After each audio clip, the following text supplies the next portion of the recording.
Naruto is not a genius, and he's not pure hard work either. A lot of Naruto fans have this weird elementary idea that a character can only be good unless they made it out of the mud and they're the bastion of hard work, or they're naturally talented or something. And it's so weird because these two things are like contrasting, but both of them come to the same conclusion that if you don't have these things, then you're a fraud, which makes no sense. And excuse my stuttering and lack of proper structure, because I'm doing this off the top of my head because this is something that I wanted to talk about so long, and it's something that really grinds my gears. This video probably won't do that well, but just in case, make sure to hit that like button and subscribe if you want to see more videos like this, or if you want to just support me. And now, if you've known me for any particular amount of time or familiar with my work, you know that I stand on the line of people who say that Naruto is not a genius, and that the reason why he is so powerful is because of certain circumstances and because of the Nine Tails. And I believe that that is perfectly fine within the series. The problem with that though is that whenever people hear that, they immediately start to take that as a negative when it's not a negative. And it all goes back to the Gaara versus Lee fight, where Lee is supposed to be this bastion of hard work and Gaara is supposed to be the talented one, and that is supposed to be the theme of the series, the hard work beats talent and whatnot, when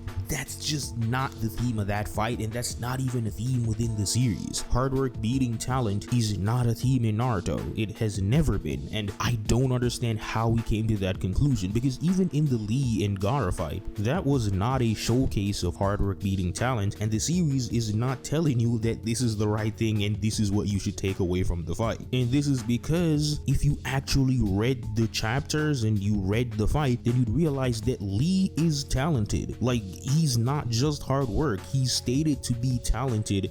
He's stated to have talent by Guy, and Kakashi says that what he was doing and the way he can open the gates at such an age is not something that can be done through just hard work. He is a talented individual. And even on Gaara's side, Gaara is not just talent. He's a hard worker as well. He's been working his whole life. He has a lot of missions under his belt while being hunted by his father his entire life. The entire makeup of the scenario does not point into the direction that Lee is supposed to be the hardworking one that takes down the conceited, talented shinobi that gets put in his place for being arrogant. And this kind of logic and this line of thinking just falls flat when you realize that Lee lost. And that shouldn't even be a realization. He just lost. If you read the fight, he lost that fight. How can the fight be about hard work beating talent when the guy who is supposed to be representing hard work loses the fight? That makes no sense. The only logical conclusion is that that's not the theme of the fight. The major themes of that fight are things like self-worth, having confidence in yourself, the fact that hard work pays off, and things like that. Because remember that although Lee's goal was to win, obviously he doesn't want to lose, but the real reason and the real significance of that fight is the fact that Lee was able to achieve his dream, which was to prove to people that he can be a splendid shinobi. And the reason he's able to prove to people that he's a splendid shinobi is through another theme, and which is the main theme that I want to talk about, that being connections and bonds. The theme of connections and bonds is the most integral and essential theme of the series, and most of the other themes stem from it in particular. For example, remember when I was talking about the fact that Lee is talented, he has the talent? Well, the reason why he's able to extract that talent from himself, or should I say the person extracted that talent from him and brought it out into the light, is because of the bonds and connections that he created. Remember that Rock Lee was not always this training junkie that we know him as today. That isn't to say that he was lazy or he wasn't training, but it's only after meeting Guy and Guy taking him under his wing that he starts to blossom. Guy saw Lee and took him aside personally because he saw the latent talent within him and decided to put him on his own personal training regimen. As a matter of fact, he believed in Lee so much and saw so much talent in him that he decided to teach him a forbidden jutsu that was only known by 3 people. The Lee that we see today is a product of all of that investment of Guy, all of that love, all of that care, all of that attention that he gave him, and all of those things combined are only possible because Lee and Guy formed a connection, they formed a bond. Now, how does this relate to Naruto? Well, Naruto is the product of obviously his own work. I won't take it away from him, and he's one of the hardest workers and he puts in a lot of effort to get where he wants to go. However, all of the things that Naruto was able to achieve wasn't just through his hard work. He wouldn't be able to do all of these things with just hard work. It was through the bonds that he created and the bonds that he had. Take for instance, his bond in connection with Jiraiya is how he learns the summoning jutsu, and without learning the summoning jutsu, he doesn't get access to Ma and Pa, and he doesn't get access to Mount Miyaboku, and he doesn't get Sage Mode, which means that there is no pain fight, there is no Sage Mode Naruto for the pain fight. And I'm even getting ahead of myself. Without Jiraiya, he never learns to control the Nine-Tails chakra, and not even that, he doesn't learn to control his chakra, period. Because remember that Orochimaru had put a 5-prong seal on his tetragram seal to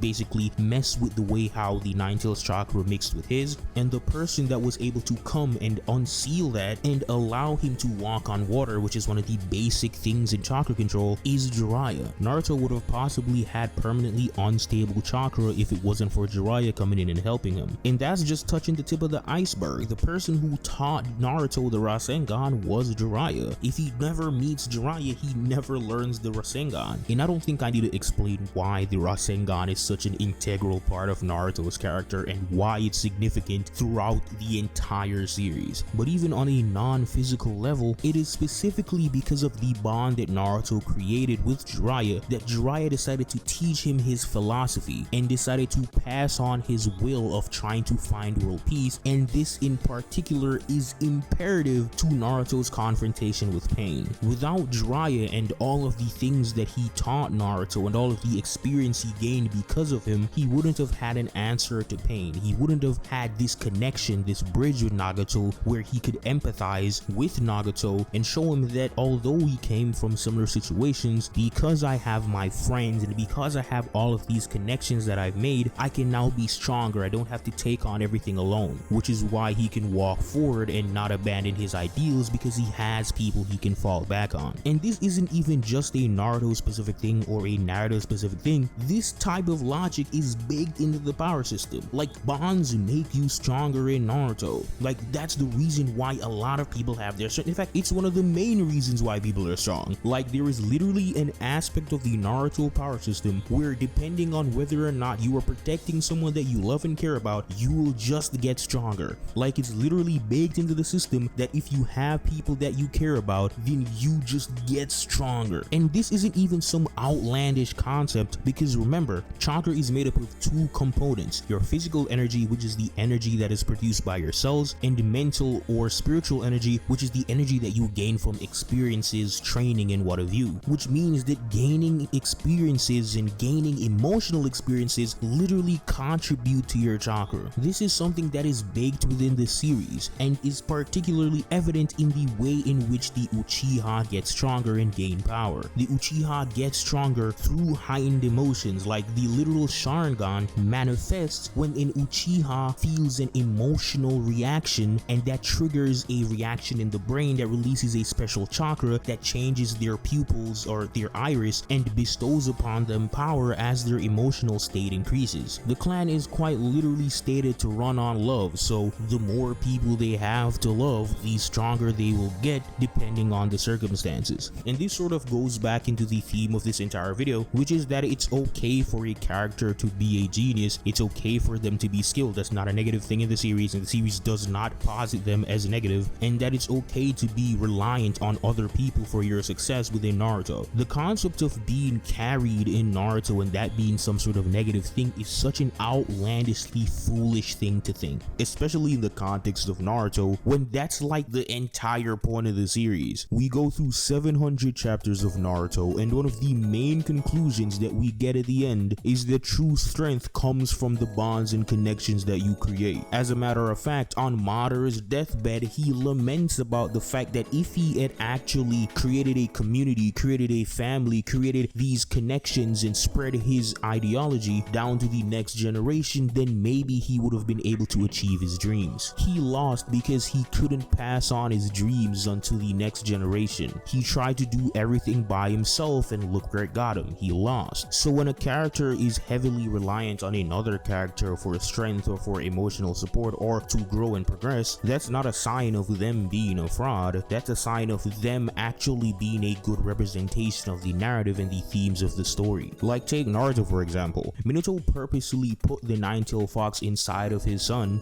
because he intended for Naruto to befriend Kurama or control him in some aspect to eventually take that chakra and make it his own and become become more powerful. This is something that is established within the series, and this is something that is integral to the series. And it's not like this was a concept that was introduced later on. This has been a thing since part 1, so I don't know how this could be a confusion. People like to call Naruto a hypocrite for saying that hard work can change your destiny against Neji, even though he never said that. That's not what he said. Naruto's sentiment to Neji was more along the line of effort can and will be rewarded, and that is evident through Rock Lee. His effort was rewarded by the fact that he achieved his dream of being a splendid ninja, as well as calling out Neji for disregarding the hard work of Hinata and trying to downplay to make himself feel better, as well as in regards to destiny. He has an agnostic view on destiny itself. He tells Neji that things such as fate and destiny are trivial, and that all you need to do is to just pull yourself up by the bootstrap and just put the work in if you want something out of yourself or you want to achieve something. He never said anything about hard work changing your destiny, but I digress. The point that I was trying to get at before the tangent though was that during the Neji fight, the fight that people like to call him a hypocrite for because he has Kurama and all these other gifts, he literally uses the Nine-Tails power to beat Neji. If the entire point of the fight was to show that Naruto is supposed to be this person who is above these gifts, he made it out of mud, he doesn't have any special powers, there's nothing special about him,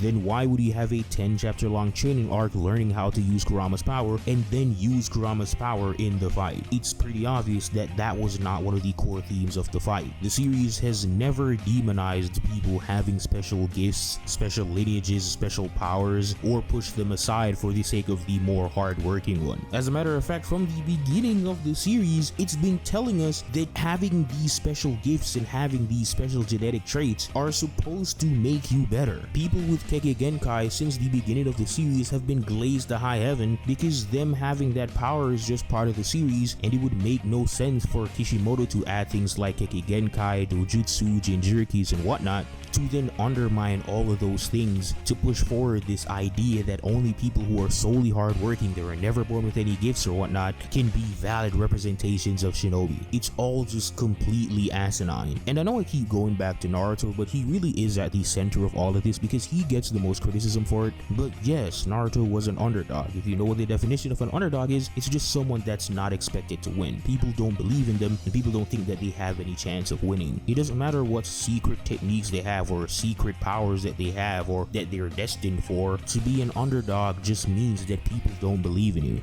And we know that from the beginning, no one believed in Naruto to do anything, regardless of what he had in store, what the Nine-Tails Fox, or his father being the 4th Hokage. None of this mattered. They still hated him, and they still did not see him as a winner. They didn't see him as anything more than a loser and a failure. Then when he proves them wrong, whether it be through his hard work or through his mastery of his given gifts, it completes the underdog storyline. But also piggybacking off of this, I also don't understand why people are upset that the underdog trope gets completed. The entire point of having an underdog, even if they weren't actually an underdog, is the fact that over time and in the future, they break out of that mold and they become winners. They go from failures to winners. Like, obviously the person who was a failure, even if you think they have special gifts that made them not a failure, even though they did fail all the time, is going to eventually become a very renowned person. That's how the trope ends. Like, did you want Naruto to be a perpetual failure his entire life? What's the end goal here? Now, to end off the video, I want to touch back on the Naruto not being a genius thing and kind of make a distinction that technically Naruto is a genius in a sense because of how he's able to maneuver around his shortcomings. But in the Naruto the series sense, he's not really a traditional genius, and that's the kind of definition that I use. For example, people like to use the fact that he learned an A-rank jutsu in the Rasengan at such a young age. However, he didn't actually master the jutsu yet. Remember, the Rasengan is a one-handed jutsu. It's supposed to be used with a single hand, and Naruto could only make an imperfect version with 2 hands, which was basically unusable because he couldn't land it. He had to make another shadow clone to split the different processes of making the Rasengan to be able to use it effectively, and this took him a month. Now compare it with geniuses like Minato, who are able to invent the Rasengan in just a day, or Boruto, who can learn a mini version in just 2 days and fully master it with 1 hand and everything in just a week. That is the distinction between a genius and someone who is technically a genius. Naruto does not have the technical aptitude to pick up these things quickly, but he does have the ingenuity to find workarounds to his own personal shortcomings. But with that, that's pretty much it for my rant. This is a very unstructured and so over the place video, but I had to just get this off my chest because it's been mulling over in my mind for so long. I had to get it off my chest. But anyways, I have 3 videos in the work. I have a Jiraiya video, an Itachi video, and a Naruto video all in the works. Those are probably coming out later this week or into the next week. I'm not really sure, but anyways, I'll catch y'all in the next one. Bye, B.